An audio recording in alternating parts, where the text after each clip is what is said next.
estamos en la librería de Villa Domínguez, entrevistando a Iodoro Padlov. Las entrevistadoras son Leila Alonso, y filmando y entrevistando se encuentran... Bueno, para comenzar, ¿podría presentarse? Muy bien, ante todo voy a hacer una aclaración.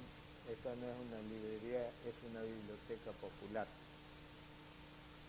Esta biblioteca fue fundada en el año 1908, en el mes de junio. Así que hace un año y medio que ha cumplido un siglo de vida. Fue fundada por los primeros contingentes de colonizadores que han venido traídos por el barón Mir, y nació en el galpón de los inmigrantes, que está acá cerquita, a media cuadra. En un rincón de ese galpón creo que todavía están las letras grabadas de Club Baronís, el primer nombre que tuvo. Posteriormente se fundó ya con el nombre de Biblioteca Popular Domingo José Sarmiento, alquilando lugares en distintos locales dentro del pueblo, hasta que en el año 1928 se construyó este edificio. Lógicamente después con el tiempo se lo fue ampliando, porque la biblioteca fue creciendo a través del tiempo. Les quiero aclarar que es una de las pocas bibliotecas que sobreviven en el interior de la provincia. Por ejemplo, entre la ciudad de Basavilbaso y Villaguay es la única biblioteca que existe en una población pequeña como Villa Domínguez. Esta fue una biblioteca que ha sufrido ataques en distintas dictaduras, ¿no es cierto?, porque consideraban que en las bibliotecas se fomentaba el comunismo, ¿no? Lo que trataban de que la gente no lea, no se ilustre, entonces era mucho más fácil el manejo, pero nosotros nunca bajamos los brazos y esta biblioteca siempre siguió funcionando, y a pesar de que vino la despoblación del interior, que este pueblo ha decaído y han cerrado muchas instituciones, pero esta biblioteca sigue funcionando y sigue prestando servicios tanto en la parte cultural, la parte de apoyo a los estudiantes de la escuela primaria, del colegio, y tenemos un salón de actos donde no se realizan tantos actos culturales como había en una época, que era un movimiento cultural muy importante, pero sí se presta para las reuniones familiares, y en fin, para cualquier acontecimiento que se realiza dentro del pueblo. Este es el salón que está habilitado para el servicio de toda la población. Historias porque ya estoy pisando los 80 años, entonces la vida me ha dado la oportunidad de ver muchas cosas y de convivirlas, ¿no es cierto? Yo soy hijo de colonos, procedente de la colonia Leven, que pertenece a la localidad de Las Moscas, que es un pueblo vecino de Villa Domínguez hacia el sur. Mis padres eran inmigrantes, hijos de inmigrantes y inmigrantes ellos mismos. Estaban en una colonia, se criaron en una colonia número 1, colonia Leven número 1. Después de haberse casado, mis padres, hemos vivido en una colonia, en un grupo casi al límite, que era el número 2. Ahí nacimos y nos criamos 8 hermanos. Y bueno, con la gran lucha, con la pobreza del campo, con todas las dificultades,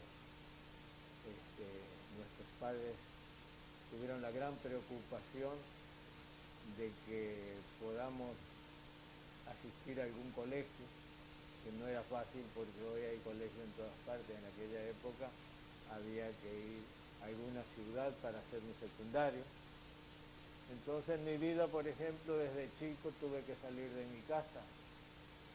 A los 11 años tuve que ir a una población acá en Terriano de General Campos, a la casa de unos tíos para terminar la escuela primaria. Luego me quedé un año trabajando en el campo y con gran sacrificio de mis padres me pudieron comprar los uniformes para ir a estudiar en un internado de una escuela de agronomía que estaba en la ciudad de Córdoba. En la ciudad de Córdoba estuve 3 años en un internado. Después me trasladaron a la ciudad de Casilda, provincia de Santa Fe, donde estuve 3 años más. Me recibí de agrónomo.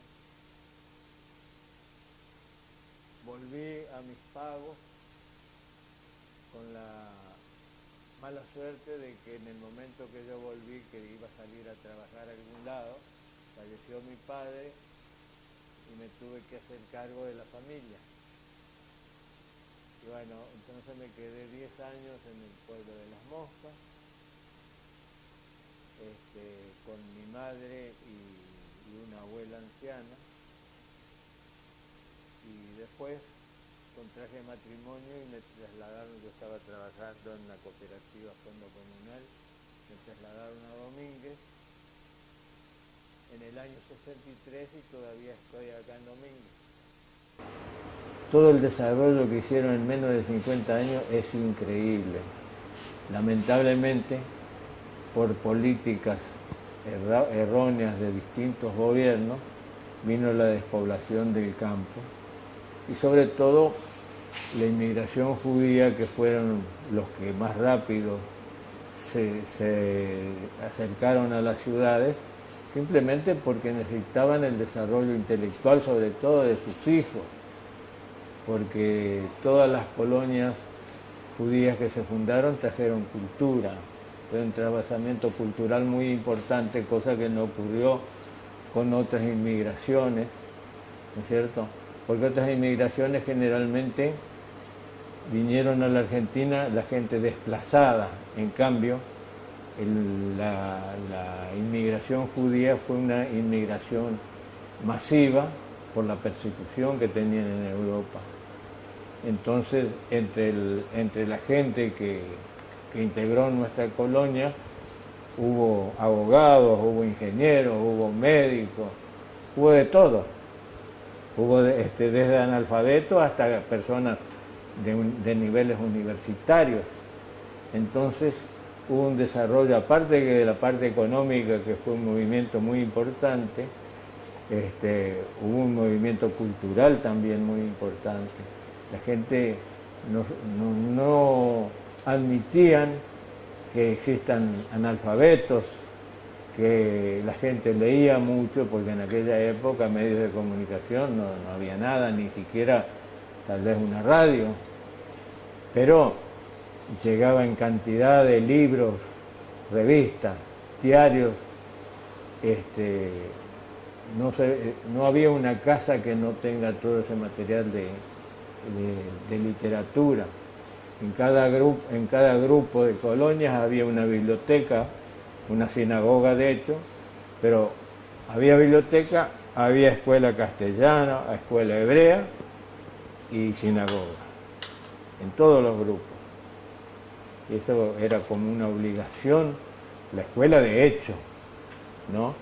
Y dentro de las bibliotecas había actos culturales, venían muchos conferencistas, se presentaban obras teatrales, en fin, era un movimiento cultural muy interesante, muy importante, con el apoyo de la empresa colonizadora que era la Yevi Colonización y la cooperativa Fondo Comunal, que fue la segunda cooperativa agraria que se fundó en el país en 1904, ¿no?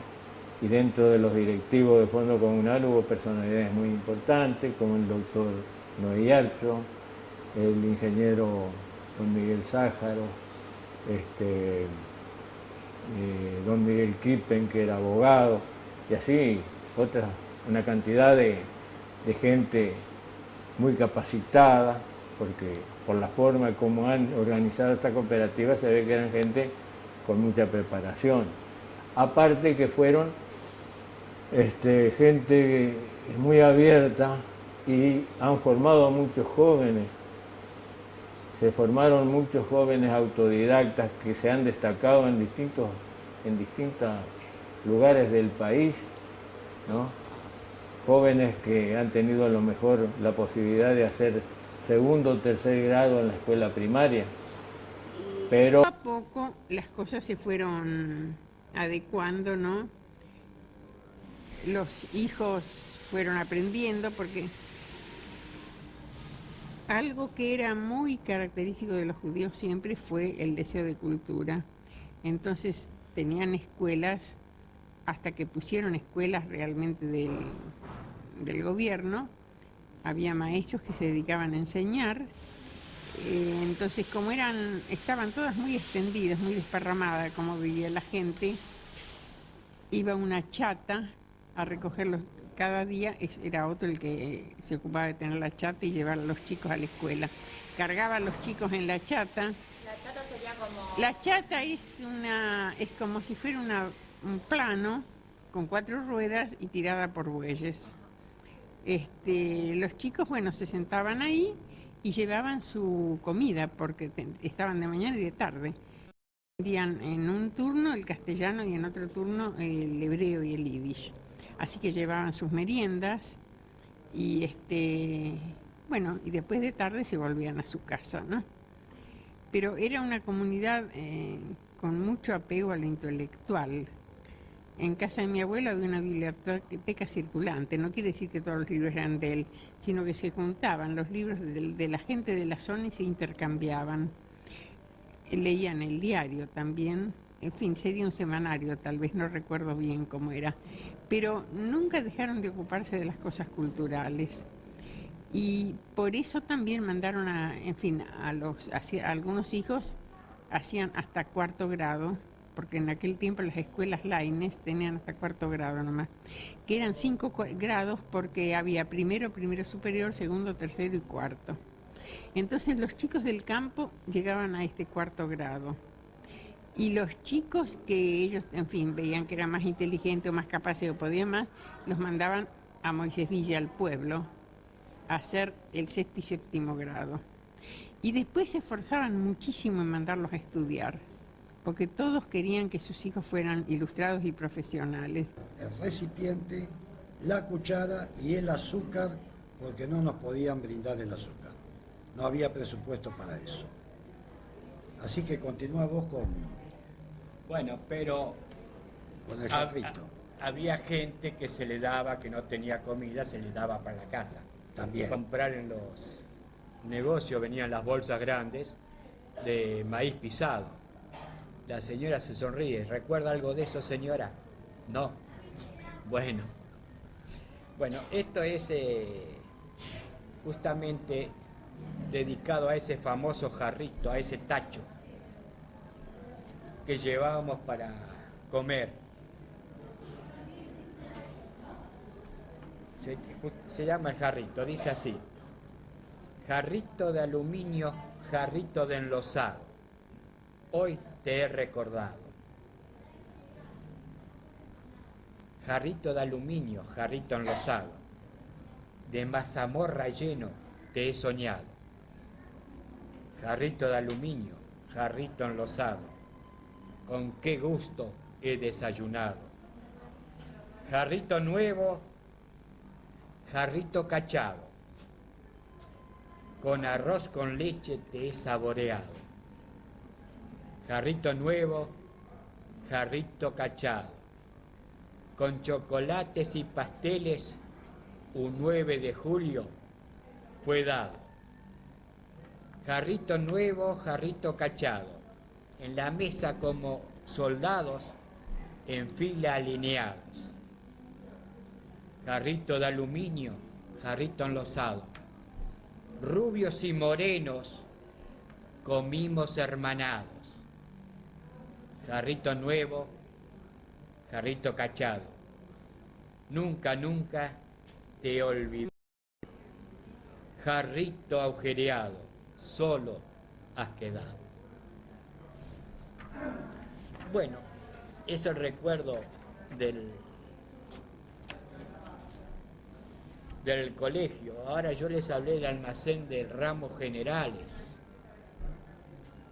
En todos los pueblos de campaña había almacenes de ramos generales. Eran, quién sabe, descendientes de las viejas pulperías. Y era la manera de aprovisionarse. No sé si quieren escucharlo porque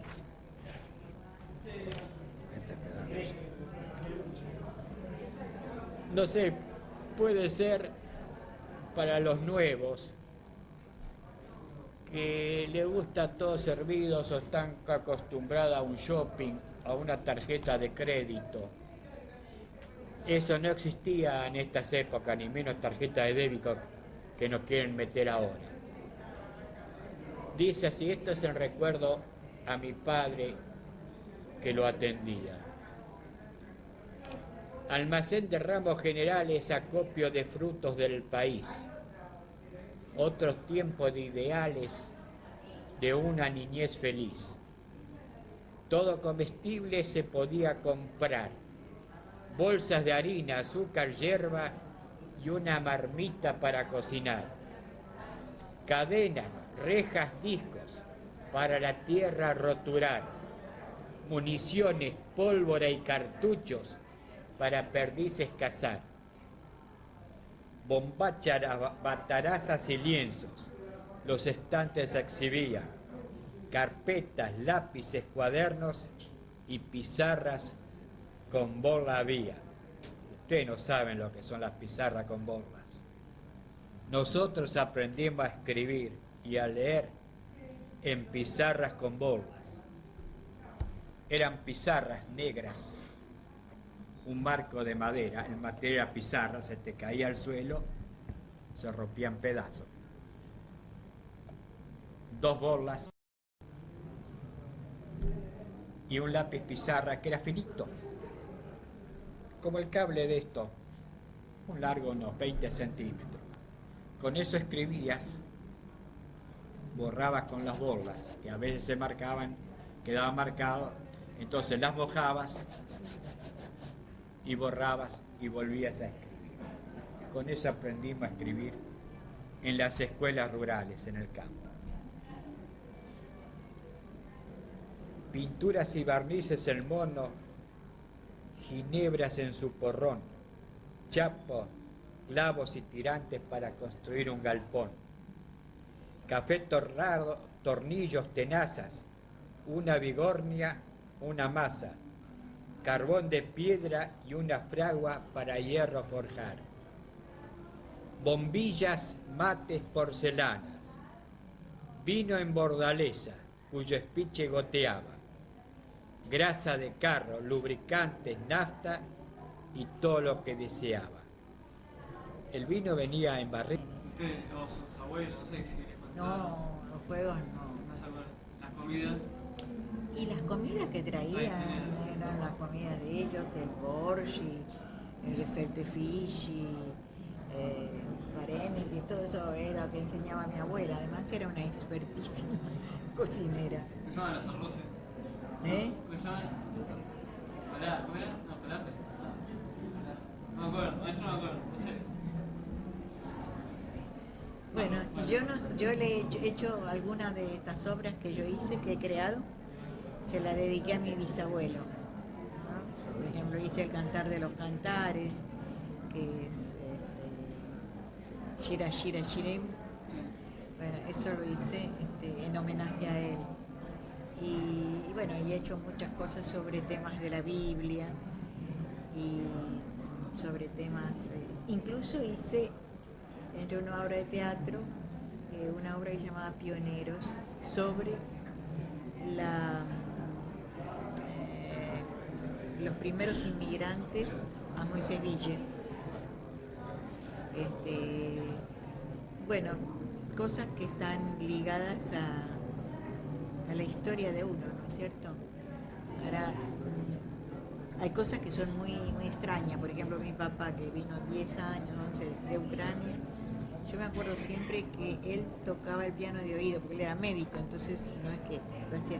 Y tocaba tangos. Y yo digo, ¿cómo es posible, no? Que además lo que debían ser esos viajes, esos viajes tan...